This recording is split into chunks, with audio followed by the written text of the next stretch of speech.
안녕하세요. 오늘 일요일 뉴스와이드에서 어떤 이야기 하게 될지 미리 짚어보는 시간 갖겠습니다. 한국당이요, 본회의 안건 208개 가운데 199개에 대해서 필리버스터를 신청했습니다. 본회의가 결국 무산됐는데 이 무산을 두고 여야가 서로 내탓 공방을 하고 있습니다. 그러니까 누가 본회의를 안 연 거냐, 아니면 누구 때문에 본회의를 못 열게 된 거냐, 이 차이인데 어느 쪽이 맞는 건지 좀 의견을 들어보는 시간을 갖겠습니다. 한국당 같은 경우에는 지금 민생 법안을 볼모로 하고 있다라는 비판을 받고 있는데요.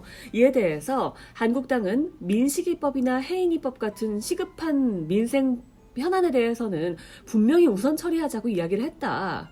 그런데 민주당이 이를 차갑게 외면한 것이다 라고 했습니다. 민주당은요, 강력한 비상행동하는 게 옳다고 본다.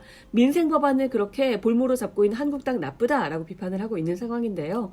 민주당은 정기국회가 끝나는 다음 달 10일 이후에 임시국회를 열어서 패스트트랙을 법안을 처리한다라는 계획입니다. 근데 한국당은 임시국회 때에도 필리버스터를 쓰겠다라고 하고 있는 상황입니다.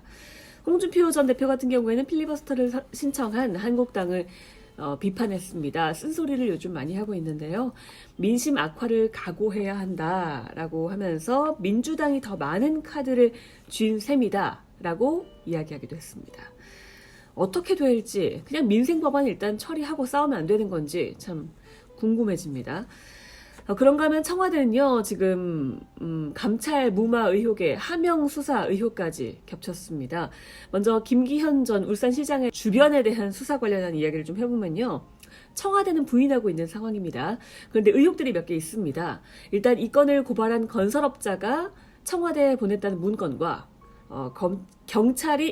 청와대가 경찰에 내려보낸 문건이 다르다는 걸 검찰이 확보했다는 겁니다. 누가 제보 내용을 토대로 과연 첩보 내용을 이렇게 만들어서 보냈는지, 이거에 대해서 좀 의문이 생기는 상황이고요. 또 경찰이 수사 상황을 9차례 청와대에 보고했다라고 했는데 청와대는 아직 그렇게 보고받은 적은 없다, 그렇게까지라고 하면서 노영민 비서실장 같은 경우에는 김 전 시장 압수수색하기 한 20분 전에 한번 보고받은 적이 있고, 그 전에 뭐 자료 수집 중이라는 보고를 받은 적은 있지만 그렇게 많이 보고를 받은 적은 없다라고 이야기를 하기도 했습니다. 이런 상황에 계속 등장하는 사람이 한 사람 있습니다.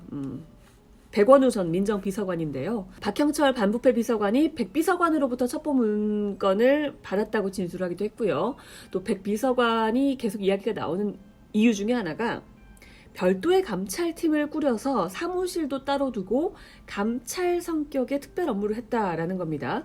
울산으로 그 팀을 보냈다는 거죠. 그 팀은 사실상 민정비서관실이기 때문에 대통령의 친인척 관리, 여론 동향 수집을 맡는 팀입니다. 그런데 울산을 왜 내려갔느냐? 고래고기 관련 수사를 좀 확인하려고 내려갔다고 하는데요. 대통령 친인척, 여론 동향을 맡는 팀이 왜 고래고기를 수사를 확인하러 갔을까? 이거에 대한 의문이 남는 상황입니다.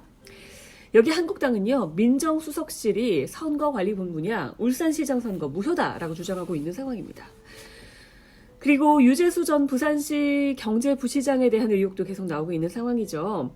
감찰 중단됐던 이유, 일단 천경득 행정관이요, 감찰 중단을 요구했다라는 이인걸 전 특감반장의 진술이 나왔다고 합니다.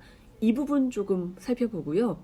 조국 전 장관 같은 경우에는 민정실의 3인이 3사람이 회의를 통해서 감찰을 중단했다라고 이야기를 했는데, 지금 박형철 비서관 같은 경우에는 조국 수석이 감찰 중단을 지시했다라고 했습니다. 그러니까 이게 지시냐 아니면 합의냐, 감찰 중단이, 이거의 차이인 것 같습니다. 과연 권력형 비리로까지 확대가 될 것인지 이 부분에 대해서도 전망을 좀 해보겠습니다. 청와대는 이런 분위기를 좀 쇄신을 해야 될 텐데요. 쇄신을 위한 개각을 앞두고 있다는 이야기가 나왔습니다.